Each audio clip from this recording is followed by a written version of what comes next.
Sa mga kababayan kong Katoliko, hindi ko po alam kung ano yung magiging reaksyon nyo sa pagsayaw nila dyan sa loob ng kanilang simbahan ng hawak mo ang bit. Na hindi ko po alam kung nakikita nila yung linaw ng salita ng Diyos patungkol sa kabanalan. Sabi ng Biblia, "Be ye holy, for I am holy." At alam nyo po, sinasabi rin ng Biblia in Romans chapter 12 verse 2, "And be ye not conformed to this world, but be ye transformed by the renewing of your mind." At sinasabi rin po ng 2 Corinthians chapter 6 na, "Be ye not unequally yoked together with the unbelievers." Kaya alam niyo po mga kaibigan, mga kapatid, hindi naman natin kailangan makipag-compromise sa sanlibutan para lang masamba at mapuri ang Diyos. Dahil ang tunay na pagsamba ay sa spirito at katotohanan, at sa mga ganitong bagay ay wala pong katotohanan.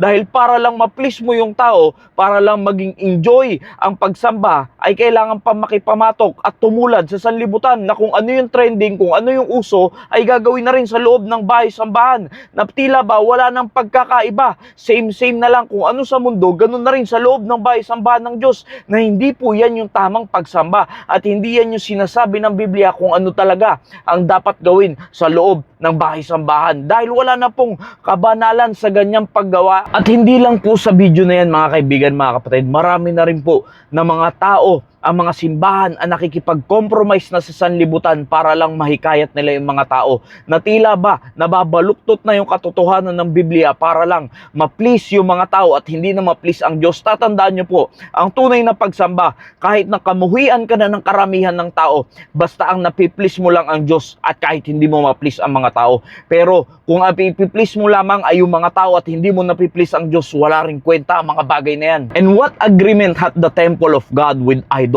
For ye are the temple of the living God. As God hath said, I will dwell in them and walk in them, and I will be their God, and they shall be my people. Wherefore, come out from among them, and be ye separate, saith the Lord, and touch not the unclean thing, and I will receive you. Alam nyo mga kababayan, ito'y pagiging concern lamang. Hindi ito pang-atake o kung ano paman, kundi kung ano yung katotohanan at linaw ng salita ng Diyos.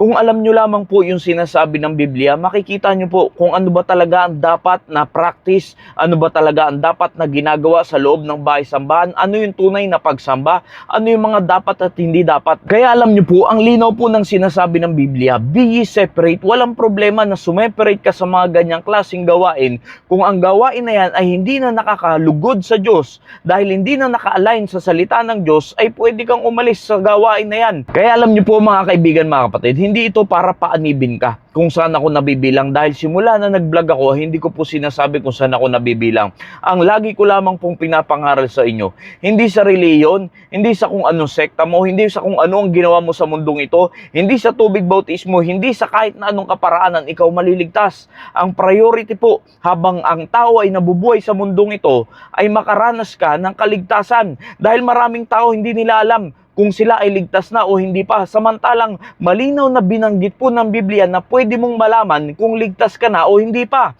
In 1 John chapter 5 verse 13, pwede mong maalaman kung ikaw ay may buhay ng walang hanggan, kung ikaw ay sasampalataya sa ating Panginoong Jesucristo. Kaya alam nyo po, lahat ng tao sa sanlibutan, anumang reliyon mo, anumang sekta mo, lahat tayo ay makasalanan. At dahil sa kasalanan, tayo po ay magbabayad tayo ng kamatayan. At ang kamatayan po na tinutukoy dyan, hindi lamang po yung kamatayang physical, na tayo pag namatay lalagyan ng bulak ang ilong, 6 feet below the ground ay lilibing. Hindi lang po dyan natatapos, dahil may ikalawang kamatayan na tinutukoy ang Biblia ayon sa Revelations chapter 20 verse 14. And death and hell were cast into the lake of fire. This is the second death. At lahat po tayo ay dyan ang patungo. Pero dahil sa habag at biyaya ng Panginoon in Romans chapter 5 verse 8, habang tayo ay makasalanan, inibig tayo ng Diyos, minahal tayo ng Diyos, at yung pagmamahal na yun ay regalo po ng Diyos in John chapter 3 verse 16. For God so loved the world that He gave His only begotten Son, that whosoever believeth in Him should not perish but have everlasting life. Yun po yung regalo, at ang regalo hindi po pinaghihirapan, hindi po binabayaran. Ang ginagawa sa regalo ay tinatanggap. Anong klaseng pagtanggap ang gagawin mo? Hindi mo naman nakikita si Kristo. Kailangan mong tanggapin si Kristo sa pamamagitan ng pananampalataya. Sabi ng Ephesians chapter 2 verse 8, For by grace are ye saved through faith, and that not of yourselves. It is the gift of God. Kaya malinaw mga kaibigan, mga kapatid, pagdating sa salvation, it is by grace of God. Biyaya po ng Diyos. Hindi tayo karapat-dapat. Hindi tayo dapat maligtas, pero kinahabagan tayo ng Diyos, minahal tayo ng Diyos upang makaranas tayo ng kaligtasan. At sa pamamagitan ng pananampalataya, ay pwede kang magkaroon ng buhay na walang hanggan o yung regalo na tinutukoy dyan. Kaya kaibigan, mga kapatid, it is not about religion. It is about relationship with the Lord. Kaya alam nyo po, habang maaga pa, habang may pagkakataon pa, be ye separate, sabi ng Biblia. Nawa, naging pagpapala po ang mensaheng ito. Maraming salamat po and God bless you all.